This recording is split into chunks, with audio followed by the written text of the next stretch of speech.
Halo Sobat Dunia Mistis. Selamat datang di channel yang bakal bikin bulu kuduk kalian merinding sambil penasaran. Di sini kita bakal bahas dan dengar cerita-cerita horor, misteri, sampai kejadian mistis yang bikin malam kalian gak tenang. Jadi, siapin nyali, matiin lampu, dan pasang headset biar suasananya lebih dapet. Sebelum kita mulai, jangan lupa like, share, dan subscribe channel Dunia Mistis, biar kalian gak ketinggalan cerita seram terbaru dari kami. Di sebuah desa kecil bernama Desa Karangpandan, suasana malam yang biasanya tenang mulai berubah mencekam. Awalnya hanya kabar angin, seorang warga melihat sosok pocong melompat-lompat di dekat pemakaman tua. Namun yang membuat bulu kuduk berdiri bukanlah pocongnya melainkan tali pocongnya yang terlepas dan bergerak sendiri, seperti punya nyawa. Mbah Sarwo, penjaga makam yang sudah puluhan tahun mengurus kuburan, bercerita bahwa tali itu dulunya milik jenah seorang pemuda bernama Raka.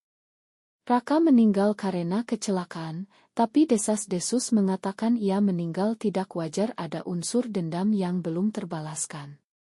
Sejak malam ketiga setelah pemakaman, warga mulai mendengar suara gesekan di atap rumah, seperti kain diseret. Beberapa orang yang mencoba mencari sumber suara malah menemukan setas tali putih kotor tergantung di depan pintu mereka. Konon, siapapun yang menyentuh tali itu akan mengalami mimpi buruk dan melihat Raka berdiri di ujung ranjang. Malam ini, giliran Dani, seorang pemuda desa, yang menemukan tali itu di depan rumahnya. Ia menatapnya dengan wajah tegang dan tanpa pikir panjang, ia memutuskan untuk menyimpannya di dalam kamarnya. Ia tak tahu tindakannya itu akan memanggil teror yang jauh lebih mengerikan. Malam itu, Dani mencoba tidur seperti biasa. Tali pocong yang ia simpan diletakkannya di dalam laci meja belajar. Awalnya semuanya terasa tenang, terlalu tenang. Tidak ada suara jangkrik, tidak ada angin, hanya keheningan yang membuat napasnya sendiri terdengar berat. Tepat tengah malam, Dani terbangun karena mendengar suara krek-krek. Suara itu seperti kain basah diseret di lantai. Ia mengira itu tikus, tapi ketika menoleh, ia melihat laci mejanya terbuka dan tali pocong itu sudah tidak ada di dalam. Jantungnya berdegup kencang. Dari sudut kamarnya, ia melihat tali putih itu bergerak sendiri, melingkar di lantai seperti ular mencari mangsa. Perlahan, tali itu naik ke tempat tidurnya, melilit pergelangan kakinya dengan dingin menusuk kulit. Dani panik, mencoba berteriak, tapi suaranya tercekat. Di ujung kasur, muncul sosok pucat dengan kain kaan lusuh, wajahnya membiru, mata melotot tanpa berkedip. Dari mulutnya terdengar suara berat, "Balikan tali itu." Dani memejamkan mata, berharap ini hanya mimpi. Tapi saat membuka mata kembali, ia sudah berada di tengah pemakaman, berdiri di atas gundukan tanah basah. Tali itu masih melilit erat di kakinya. Dani berdiri terpaku di tengah pemakaman, tubuhnya gemetar. Dari balik kabut tipis, sosok pocong itu melangkah mendekat, atau lebih tepatnya melompat, pelan tapi pasti. Wajah pucatnya kini terlihat jelas dan Dani mengenalinya.